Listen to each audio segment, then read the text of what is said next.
Chapter 7. A Political Structure of Capital.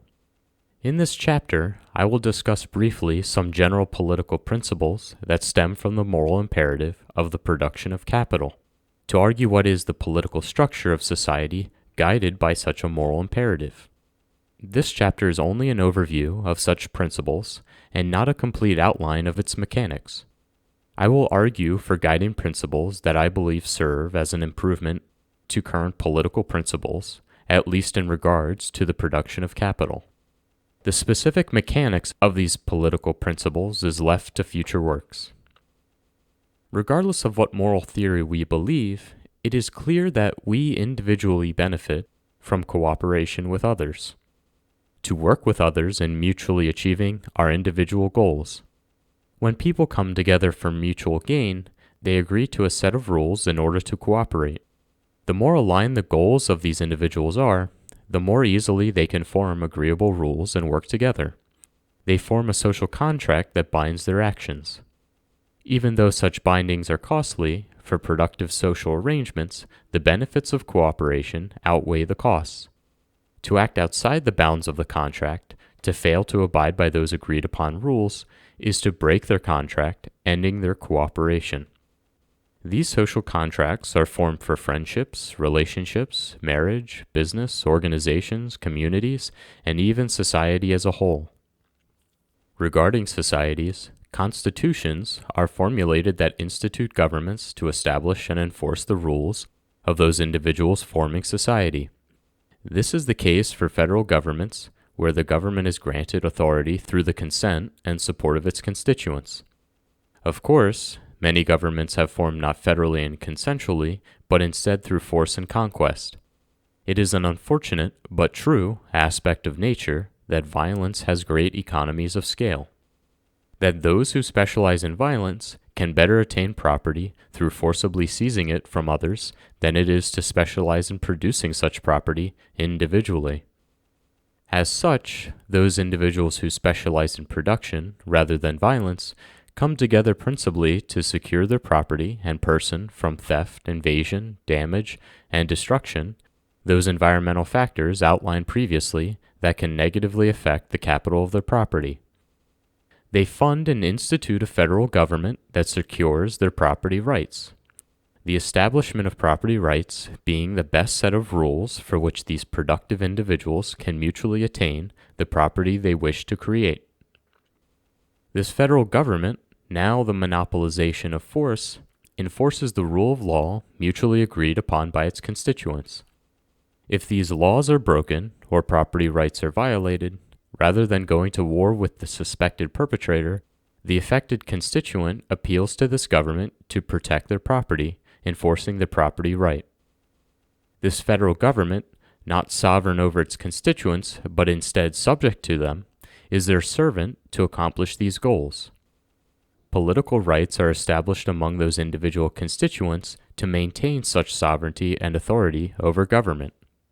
These rights hold government accountable, addressing the needs of its constituents and preventing it from becoming a tyranny over them. These political rights including, but not limited to, those rights outlined in the Bill of Rights of the U.S. Constitution, but principally including the right of suffrage and representation. However, what is to be represented? If the goal of such a government is the establishment of property rights, then property is the principal concept at stake and to be represented under such an arrangement. But how should property be quantifiably represented?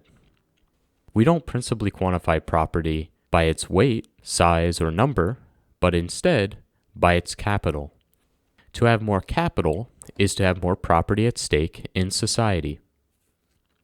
Capital that these constituents own is the equity they have within society subject to the laws. As such, the suffrage of a constituent should be in proportion to their ownership of capital, their ownership of property, which includes the life and person of these constituents. The capital of the human being and the human sovereign is critical to this political principle. Indeed, if their capital was not considered, then productive individuals who own little other property and wealth would be underrepresented. In the case where parents or guardians own capital in the children they are sovereign over, they are effectively receiving suffrage for their children. These children are no doubt important, if not sovereign, individuals of society, especially when considering laws affecting children and educational institutions, and whose interests should be represented by their sovereign parents and guardians accordingly. However, if the suffrage of a sovereign person derives from their capital, and if indeed a person's capital is derived from their net income, as argued in the previous chapter, then a fundamental issue arises when considering those persons who derive their income from government. There's a very significant conflict of interest which can escalate out of control. These persons are strongly incentivized to support as high an income for themselves as possible and will vote for such increases regardless of the benefits to others. With higher incomes would come higher suffrage and authority, leading to an escalation of government spending at the expense, not the benefit, to those who don't derive their income from government. To prevent this, some form of system needs to be implemented to mitigate the authority of those who derive their income from government, at least in determining their income.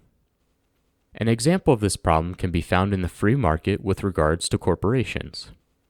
If the major shareholders of a corporation have the ability to control the salaries they receive from the corporation, let's say they are executives, they are incentivized to instead divert the profits of the corporation to themselves as salaries rather than paying the profits as dividends to all the shareholders.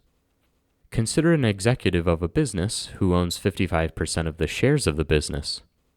Rather than pay out the profits of the business as dividends to all the shareholders, let's say the profits are $1 million for the year, that executive instead pays themselves the $1 million as a salary and gives out no dividends. This way, the executive receives $1 million in income rather than only $550,000 in income. This is clearly at the expense of the other shareholders, who would receive nothing, rather than $450,000 in income. From this issue derives the legal imperative in corporate law of the fiduciary duty the executives of the business have towards the shareholders of the business. They have a duty to all the shareholders, not just the majority. Much of corporate law and the drafting of the bylaws of a corporation serve to best address this duty and prevent such conflicts of interest. Such a duty would need to be implemented in a system of government with regards to those who receive income from government.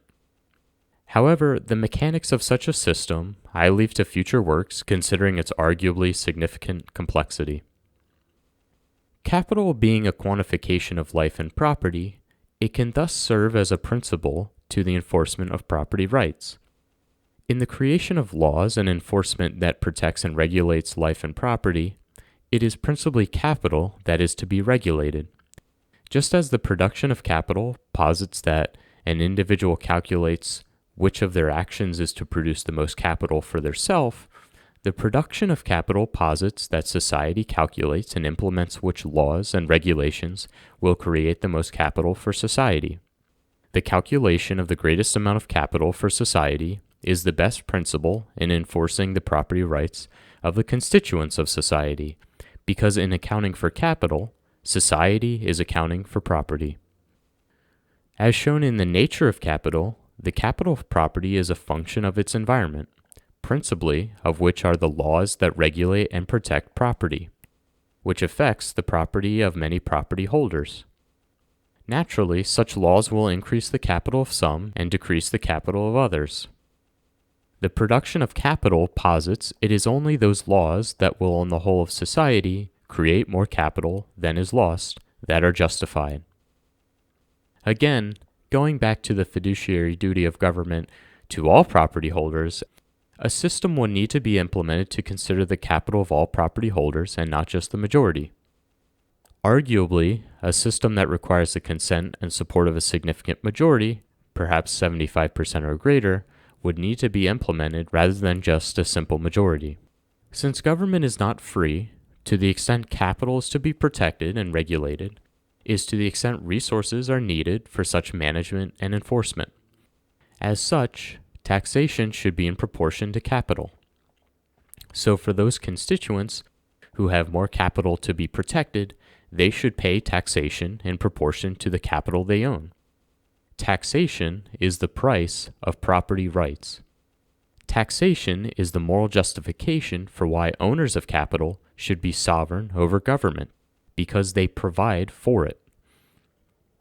I argue to the extent both suffrage and taxation stray in proportion to the ownership of capital is to the extent society strays from the production of capital because society strays from property rights. Political rights, as an extension of property rights, grant sovereignty of the property holder over government, primarily manifested as suffrage in proportion to capital owned. The principle of property rights is ultimately guided by the production of capital. Why do property rights best create capital within society? Primarily two principles. 1. That we attain those things we desire by creating such things rather than taking such things from others. And 2. That those who are productive extend their productive sovereignty to the newly formed capital they create. With property rights, naturally, capital accumulates in the hands of those who are most productive with it and dissipates in the hands of those who are not. Property rights serves as a positive feedback to the creation of capital and a negative feedback to the destruction of it. The more capital someone creates, the more property they accumulate for which to create more capital. The more capital someone destroys, the less capital they have left to continue destroying. But of course, by this principle, sovereignty and property rights can't be extended to everyone and everything. The production of capital posits that it is only those entities that can productively organize property to create capital that are justified to have property rights. This is why objects, animals, criminals, and children should not have sovereignty and property rights, because in such granting, either their capital or the capital of others would be destroyed. Suggested from the net present value formula, we can see the motivation for why criminals would lose their sovereignty and be removed from society. If they are expected to destroy capital, especially that of others, their sovereign capital would go negative. Their crimes in the present calculated as a negative net income based on how much capital they destroyed. The more severe their crime, i.e. greater wealth destroyed, the more society expects them to be destructive rather than productive, justifying their removal from society for longer and longer periods of time. To conclude, I argue that political rights derive from property rights, and that property rights derive from the production of capital. It is from productivity that sovereignty is attained.